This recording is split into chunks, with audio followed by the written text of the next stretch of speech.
In the crooked little town of Hollow Glen, where the moon always hung low and the fog curled like sleepy cats, the Lantern Festival was the most anticipated night of the year.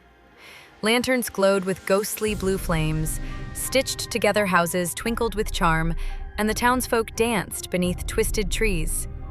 Minnie, the clever orange cat with a patchwork coat and wiry whiskers, was hard at work in her crooked lab. Her cauldron bubbled with excitement, and her satchel of glowing dust clinked with tiny potion bottles. This year, she had a brilliant idea. A potion to make the pumpkins glow brighter than ever. "I just need a pinch of glow moss," she muttered, scanning her shelves. Behind her, Sadie, her bouncy, tail-wagging best friend, was spinning in circles, chasing a floating lantern. "Minnie, this is going to be the best festival ever. I can feel it in my paws." Winter, the tall patchwork Bernedoodle, stood by the door, ever watchful. "Just make sure it's safe," she said, adjusting her tattered scarf. Last year's glitter explosion took weeks to clean.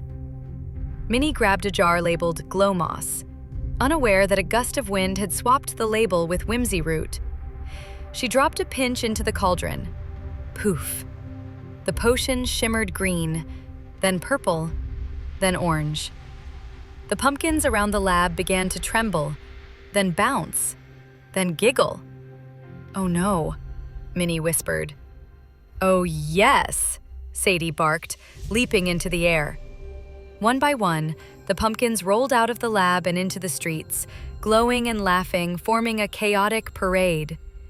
They climbed rooftops, danced with broomsticks, and played drums with pots and pans.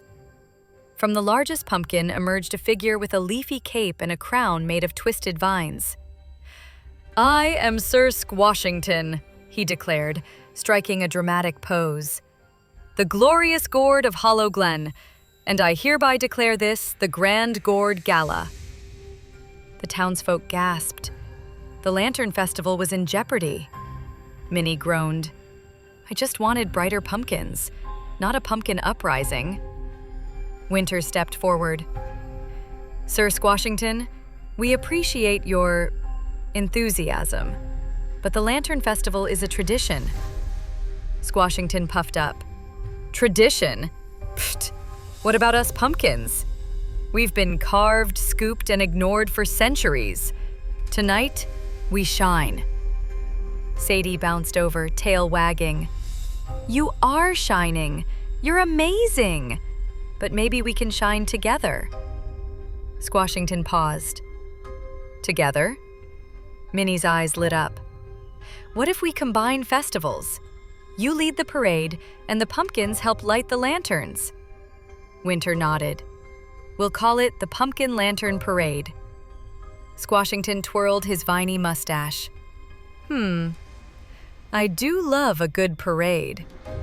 And so, with Sadie bouncing beside him, Minnie casting spells to stabilize the giggling gourds, and Winter guiding the route, Sir Squashington led the most spectacular parade Hollow Glen had ever seen.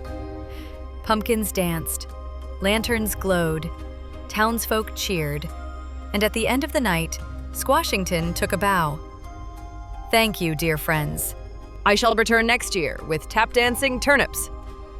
Minnie laughed. "Next time I'll double-check my labels." Sadie gave everyone a group hug. "Best accident ever." Winter smiled, her eyes glowing warmly. "Happy Halloween, Hollow Glen."